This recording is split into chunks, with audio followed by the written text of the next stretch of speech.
Okay साथियों, स्वागत है आपका एक बार फिर इस यूपीएससी सफ़र में जो लोग एक ज़बरदस्त तरीके से लगे हुए हैं फिर लिखने वाले हैं। मैं उनका हार्दिक स्वागत करता हूं।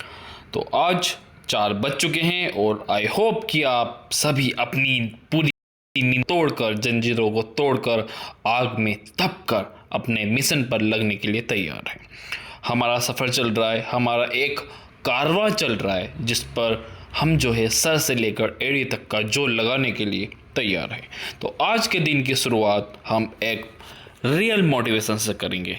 हम यहाँ पर एक वीडियो सीरीज लेकर चल रहे हैं। डे 47 से ये वीडियो से स्टार्ट हुई है, जहाँ पर हम डेली कुछ ना कुछ रिफॉर्म्स कर रहे हैं और ये रिफॉर्म्स हैं जो एक स्टूडेंट की लाइफ में होना बेहद ही ज़रूरी है, जिससे वो जल्दी से जल्दी एंड बहुत ही कम समय में अपने एम को, गोल को अचीव कर पाएगा। ठीक है, भूल में या फिर ये कहें गलती से या फिर ये कहें कि पता ना होने पर, डिस्ट्रैक्शन से या डिस्टर्बेंस से एक एस्पिरेंट जो होता है या फिर एक स्टूडेंट जो हम कहें, तो वो अपनी लय से भटक जाता है। उसे पता ही नहीं होता है कि उसके साथ चल क्या रहा है, केवल और केवल टाइम का किल हो रहा होता है। तो यहाँ पर उन चीज़ों को ठीक करने के लिए हम जो है रेगुलर, आज डे 9 हमारा उस सीरीज़ का जो है रहेगा। तो डे 9 में हमने रेगुलर ट्रिप बनाई है लगातार। यदि आप 8 वीडियो देख चुके हैं और डे 9 पर आप हैं तो वाकई में आपके लिए तारीफ बनती है। सुबह 4 बजे आप डेली उठ रहे हैं, डेली वीडियो देख रहे हैं, डेली रिफॉर्म्स करते चले जा रहे हैं और डेली 1 या 2 घंटे के कम से कम टारगेट्स कंप्लीट कर रहे हैं, तो आप एक रेगुलर एस्पिरेंट है। और यही जो वो चीज़ है, यही वो चीज़ है जिससे मैक्सिमम, यदि 100% फॉर्म एग्ज़ाम के फिलअप होते हैं तो 80% लोग इसी कारण से फेल हो जाते हैं, क्योंकि जो 7 से 9 दिनों के जो मैंने टारगेट्स बताए हैं ये पूरे उनके नहीं हो पाते, यानी कि एक जो है रेगुलरिटी उनकी नहीं बन पाती है, या फिर ये जो है हमें देखने को नहीं मिलती है। ओके, तो गाइस यहाँ पर हम नॉन एक्सपीरियंसली जो है माइंडसेट की बात करेंगे, जो कि एक माइंडसेट होता है। ठीक है, कई सारे जो है एस्पिरेंट्स में होता है। यहाँ पर 2 माइंडसेट को हम लेकर चलेंगे, एक तो नॉन एसेंशियलिस्ट और एक जो हम माइंडसेट लेकर चलेंगे सेकंड, ये रहेगा आपका एसेंशियलिस्ट माइंडसेट। ठीक है, दोनों की चीज़ें हम यहाँ पर देखेंगे तो आप समझ जाएंगे कि आपका माइंडसेट किस तरीके का है। देखो, पहला जो माइंडसेट होता है नॉन एक्सेंशियलिस्ट, इसमें पहली चीज़ है इट्स ऑल इम्पोर्टेंट। वो हर चीज़ों को इम्पोर्टेंट यानी कि मानता है।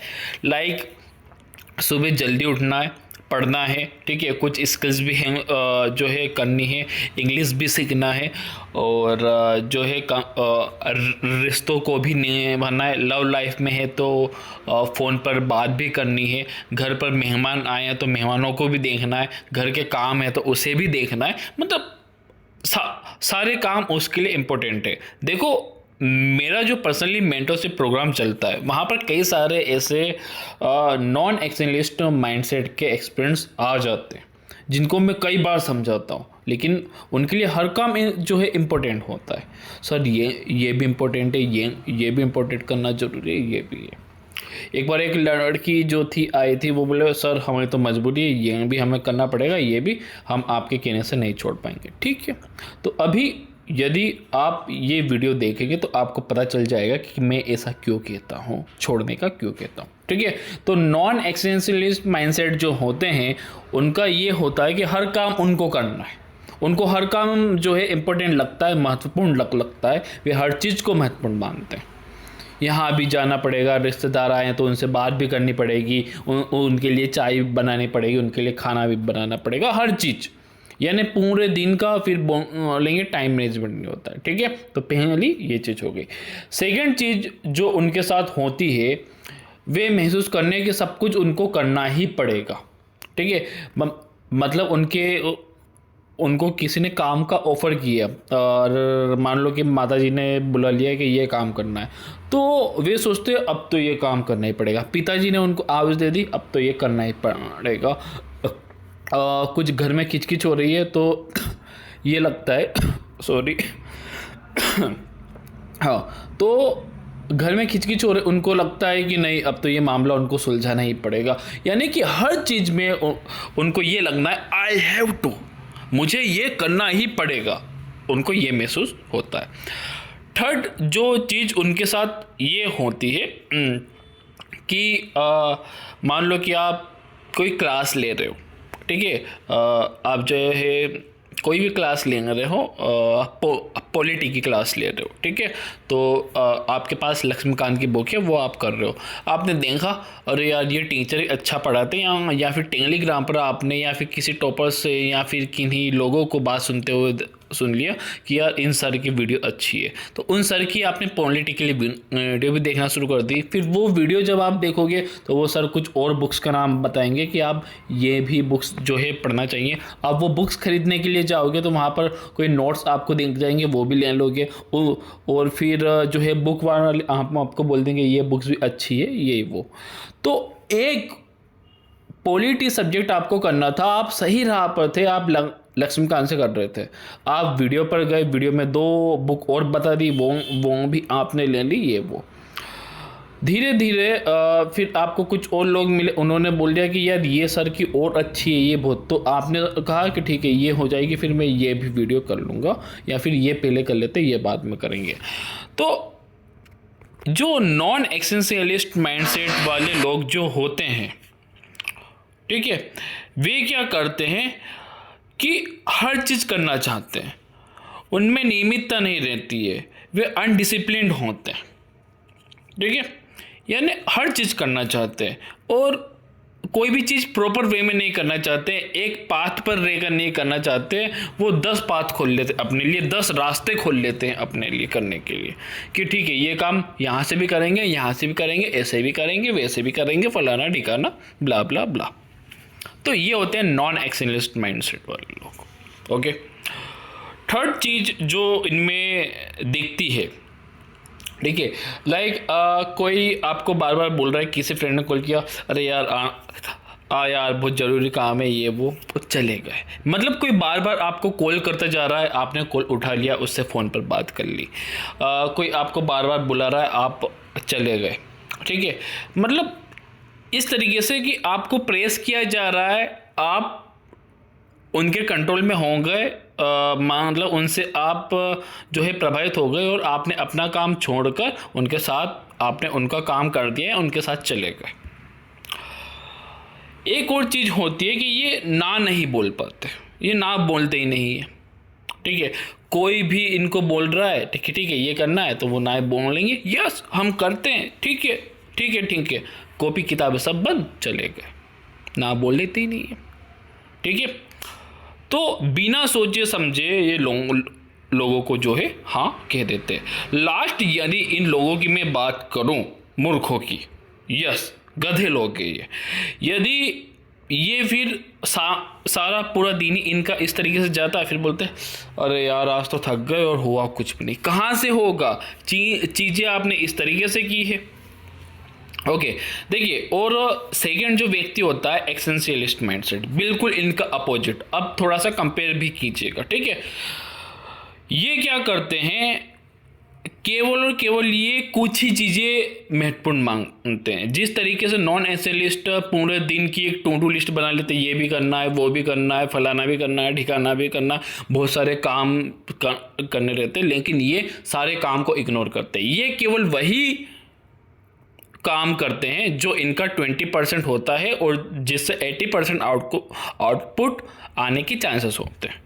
मेहमान आए हैं, उनके लिए चाय बनानी है, वहाँ से आपको 80% आउटपुट नहीं मिलने वाला है, कुछ मिलेगा ही नहीं, है ना।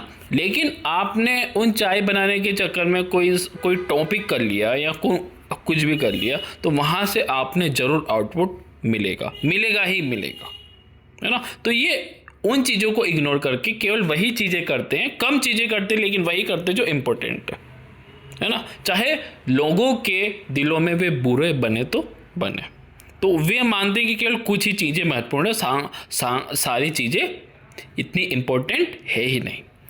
देन जहाँ पर नॉन एक्सेंशियलिस्ट क्या मानते हैं कि सारे काम करने पड़ेंगे उनको, जो भी बोले जाएंगे, और यहाँ पर ये क्या है, ये नहीं बोलते कि अरे यार करना ही पड़ेगा, अब माता जी ने काम बताया तो करना ही पड़ेगा। नहीं, ये बोलने कि माता जी ने काम बताया तो हमको करना नहीं पड़ेगा, हम चूज़ करेंगे कि हमें वो करना है या नहीं। ठीक है, यदि उनको लगता है कि बहुत अर्जेंट है, उसके बिना कुछ होगा ही नहीं, तो ही वे करेंगे। लेकिन यहाँ पर नॉन एक्सेंशियलिस्ट मान लेते हैं, वे अर्जेंट ही मान लेते हैं, हर काम अर्जेंट मान लेते हैं। ठीक है। थर्ड, यदि हमने नॉन एक्सेंशियलिस्ट में देखा था तो वे बहुत सारे सोर्सेस को फॉलो कर रहे थे, ये भी कर लिया वो भी कर लिया, एक ही चीज़ों को कई कई तरीके से कर रहे थे, एक बात पर नहीं रह रहे थे। लेकिन यहाँ पर यदि हम कहें तो कोई भी काम एक्सेंशियलिस्ट, ठीक है, एसेंशियलिस्ट माइंडसेट वाले लोगों को करना होता है तो वो केवल एक ही तरीके को चुनते, वहीं पर जो है डिसिप्लिन रहते हैं कि यही करना है। ठीक है, मतलब फेला वरडा यानी कहें तो नहीं करते। क्लियर। चौथी चीज़ जो मैंने आपको नॉन एसेंशियलिस्ट माइंडसेट वालों के लिए बताई थी, वे क्या कर देते हैं कि वो 2 मिनट में यहाँ पर देख लेता हूँ क्या था, हाँ, कि हर कोई उनको प्रेस कर रहा है, जो है फ्रेंड का कॉल आ गया है, हाँ बोल दिया, किसी ने बुला लिया, हाँ कर दिया, बार बार कोई इनको कॉल कर रहा है, बात कर ली। लेकिन यहाँ पर ये लोग नहीं करते, ये रिएक्ट ही नहीं करते। कौन कितना भी कुछ भी बोल रहा है, कोई इनको गाली भी दे के चला जाएगा, नहीं, रिएक्ट ही नहीं करते। ठीक है, ये वहीं पर रिएक्ट करेंगे जहाँ वास्तव में मायने रखता है, यानी ये सेंसिबल नहीं होते। और जो नॉन एसेंशियलिस्ट वाले होते हैं ये सेंसिबल होते हैं, ज़रा सी बात पर रिएक्ट कर देते हैं। देन ये हर चीज़ में नो बोलते हैं, और जो नॉन एसेंशियलिस्ट माइंडसेट वाले थे वो हर चीज़ में यस बोलते थे। तो ये दोनों में फ़र्क है। फिर ये जो लोग हैं, ये जहाँ पर नॉन एसेंशियलिस्ट के आते हैं, लास्ट में जाकर पूरे थके आ रहे, अरे यार कुछ हुआ ही नहीं है, इतनी सारी चीज़ें। अब इन्होंने कुछ नहीं किया, इन्होंने बस एक ही काम किया है और बाकी सारी चीज़ों को इग्नोर मारा। तो ये जब रात को सोने जाएंगे तो ये एक जो है उस जर्नी को, पूरे दिन को एंजॉय करेंगे कि हाँ आज काम मैंने किया है जो मैं करना चाहता था। तो आई होप कि आप लोगों को चीज़ें समझ में आ रही होगी कि 2 तरीके के पर्सन होते हैं, नॉन एसेंशियलिस्ट माइंडसेट और एक सेकंड होते हैं एसेंशियलिस्ट माइंडसेट। तो आप देख लीजिए कि आप कौन से माइंडसेट के व्यक्ति हैं। और मैं यही कहूँगा कि यदि नॉन एसेंशियलिस्ट के हैं तो एसेंशियलिस्ट माइंडसेट अपना बनाइए, जल्दी बनाइए और फुर्ती के साथ बनाइएगा। क्योंकि नॉन एसेंशियलिस्ट यदि आपका माइंडसेट है तो आपकी पर्सनैलिटी में आपको सुधार करने की ज़रूरत है। ओके, देखो मैं हार्डली कहूँगा, मैं क्लियर एंड कट कहूँगा, मैं एकदम फोर्स के साथ कहूँगा, चाहे चूँकि मुझे आपके साथ धोखा नहीं करना है, मुझे आपके भविष्य के साथ खिलवाड़ नहीं करना है, मुझे आपके साथ मीठी मीठी चुपड़ी बातें नहीं करनी है। Okay, clear. तो जो एक टास्क कहें या फिर एक प्रोसेस कहें, उसको लेकर मैं थोड़ा सा बता देता हूँ। अदर कॉन्सेप्ट ये जो है, मेक एजुकेशन एफर्टलेस। ठीक है, मतलब अपने काम को आप जो भी कुछ भी कर रहे हो, ठीक है, आप जो भी कुछ भी कर रहे हो, जैसा मैंने आपको कल बताया था 20% आपका जो हिस्सा होता है काम का, उसमें से 20% इम्पोर्टेंट होता है। ठीक है, लेकिन वो 20% को भी आप और 20 कर सकते हो। मतलब केवल आपको उस काम को करने में 10 घंटे लग रहे हैं, तो आपको कोशिश करना है कि वो 6 घंटे में हो जाए। 10 घंटे का काम 6 घंटे में हो जाए। उस काम में देरी क्यों हो रही है, एफर्टलेस उसको बनाओ। लाइक इस तरीके से इसको सोच सकते हैं कि ये जगह से मैं वीडियो बना रहा हूँ, ठीक है, ये मैं पहले कि आप वीडियो देखोगे काफ़ी सारी उसमें एडिटिंग होती थी, इंट्रो रहता था, कंक्लूजन रहता था, ये वो, ठीक है। पहले उसको रिकॉर्ड करो, फिर उसकी स्लाइड बनाओ, फिर उसमें एडिटिंग करो, तो काफ़ी लेट हो जाता था। फिर आसपास का जो नॉइस होता था उसको रिड्यूस करो, ठीक है। तो अलग अलग सॉफ्टवेयर में वीडियो को डालने के बाद फिर एक फाइनल वीडियो तैयार होती थी। तो ये ठीक है, ये मेरा 20% है कि ये मुझको करना है, यहाँ से आउटकम मिल रहा है। लेकिन इसमें हार्डवर्क ज़्यादा लग रहा था, मुझे थोड़ा सा एफर्टलेस बनाना कि कम से कम एफर्ट लेंगे लेकिन काम पूरा हो जाए। तो मैंने क्या किया, मैंने एक माइक मंगवाया, ठीक है। मैंने डायरेक्टली जो है बोलना शुरू किया और डायरेक्टली ऐसा तरीका अपनाया कि स्लाइड बनाने की ज़रूरत ही ना पड़े। ये जो आपके सामने चल रही है ये PDF है, ठीक है। सारा टाइप हो गया और यहाँ पर मैंने बोला और ये वीडियो बन गई, ठीक है। और जो वीडियो होगी वो बिना एडिटिंग के तैयार होगी, क्योंकि एडिटिंग करने की ज़रूरत ही नहीं। सुबह 4 बजे किसी का भी शोर शराबा इतना नहीं सुनाई देता है, तो एडिटिंग करने की भी ज़रूरत नहीं पड़ी। तो मैंने सोचा कि कैसे एफर्ट्स को कम किया जा सकता है। तो आप जो भी कुछ भी करें वो एफर्ट्स कम से कम उस पर लगे और ज़्यादा से ज़्यादा आउटपुट हो, ऐसा कुछ आपने तरीका अपनाना है। तो मेक एग्जीक्यूशंस एफर्टलेस, आपने जो भी एग्जीक्यूट करना है वो उसमें ज़्यादा से ज़्यादा जो है एफर्ट्स आपने कम डालने, ठीक है। कम से कम आपने एफर्ट्स डालने हैं। इसका मतलब ये नहीं कि आउटपुट ही आपको नहीं मिले। सर आपने बोला एफर्ट्स कम डाले, हमने बुक पढ़ना ही छोड़ दी, नहीं, बुक आपने पढ़नी है, लेकिन कोशिश ये करना है हार्डवर्क आपका कम से कम लगे, चीज़ें पूरी होनी चाहिए लेकिन कम समय में। तो आपने ऐसी चीज़ों को आज जो है एनालिसिस करना है कि कहाँ पर आपका उस चीज़ को करने में टाइम ज़्यादा चल रहा है, कम से कम एफर्ट्स लगे, ठीक है। एक तो ये चीज़ हो गई। दूसरा, आपने जैसा कल भी मैंने कहा था 20% और 20% आप करते चले जाओगे तो 1% आपका निकलेगा, कि पूरे दिन का 20% और 1% वो क्या है जो आपको 80% आउटपुट दे सकता है, जैसा मैंने पारेटो सिद्धांत थ्योरी आपको कल जो है बताई थी। और साथ में खुद का जो है ऑब्जर्वेशंस आपने करना है अबाउट माइंडसेट को लेकर, कि आपका जो माइंड है कहाँ कहाँ पर नॉन एसेंशियलिस्ट माइंडसेट होता है, कहाँ कहाँ पर चीज़ें आप ज़्यादा करते हैं जो आपको नहीं करनी चाहिए। देखो, जो चीज़ें होती है पहली होती है कि जो बहुत अर्जेंट है और इम्पोर्टेंट तो है ही सही, और अर्जेंट भी है। अर्जेंट मतलब इसी समय करनी पड़ेगी ही, और साथ में इम्पोर्टेंट भी है, तो वो चीज़ आप अभी करो। दूसरी जो इम्पोर्टेंट है लेकिन अर्जेंट नहीं है वो सेकंड पर रखो। तीसरी चीज़ जो अर्जेंट है लेकिन इम्पोर्टेंट नहीं है, आपको लगता है कि मम्मी बुला रही अर्जेंट है लेकिन इम्पोर्टेंट तो नहीं है, तो उसे टालो।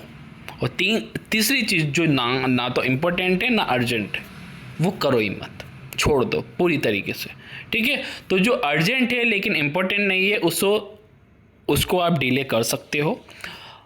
और दो जो अर्जेंट भी है इम्पोर्टेंट भी है, आप देखो वो काम आपने करना है, मतलब अभी करना है। और जो इम्पोर्टेंट है वो अर्जेंट इम्पोर्टेंट वाले जो काम हैं उसके बाद उसको आपने उसी दिन करना है, ओके। तो आई होप कि चीज़ें आपने समझ में आ रही होंगी, और आप थोड़ा सा पानी वानी पी लीजिएगा। आई होप कि आपने वीडियो को देखते हुए ब्रश भी कर लिया होगा, और ये वीडियो आप जो है लेट नहीं, सुबह अभी के 4 बजे ही देख रहे होंगे, ओके। तो ये कुछ बुक है। आज हमारा जो कैंपेन डे 55 रहेगा, डेली टारगेट्स हम फटाफट यूपीएससी के लिए जो है देख लेते हैं। बाकी इस वीडियो से आपने कुछ भी फ़ायदा हो रहा हो, जो भी पॉजिटिव कमेंट आप यहाँ पर छोड़ना चाहे छोड़ सकते हैं, मैं यही कहूँगा, ओके। तो ये कुछ अरेंज बुक है जो आपने कर लेनी है, और कोई भी डाउट हो कन्फ्यूजन हो आपने यहाँ पर कॉन्टेक्ट जो है कमेंट में कर लेना है। ये हमारा टेलीग्राम चैनल है, इसको आप ज्वाइन वगैरह करके देख सकते हो। तो फर्स्ट ओवर आपकी 4 घंटे की आपके ऑप्शनल की रहेगी, सेकंड ओवर आपकी सोसाइटी की रहेगी 2 घंटे की, जिसमें 12th क्लास की एनसीईआरटी की दोनों बुक की सेकंड रीडिंग चल रही थी। 5 दिन में कंप्लीट करना था, और आज आपका चौथा दिन है। थर्ड करंट अफेयर की शिफ्ट रहेगी जो 2 घंटे तक आपने खींचनी है। चौथा जो आपका युद्ध रहेगा वो मॉडर्न हिस्ट्री स्पेक्ट्रम का रहेगा, 2 घंटे में कंप्लीट करना है। थर्ड रीडिंग आपकी चल रही थी, 13 दिन में कंप्लीट करना था, और आज आपका 10वां दिन रहेगा। जियोग्राफी की यदि मैं कहूँ क्लास 11th की इंडियन फिजिकल एनवायरनमेंट की, आज से आप फर्स्ट रीडिंग स्टार्ट करोगे। 6 दिन में इसको कंप्लीट करना है, और पहला दिन आज आपका होगा, ओके। तो 20 मिनट पूरे हो चुके हैं, 4:20 हो ही चुके हैं। ठीक है, तो यही था, एक ज़बरदस्त तरीके से लगे रहिए। Thank you lot guys, be to best and जय हिंद। मिलते हैं कल।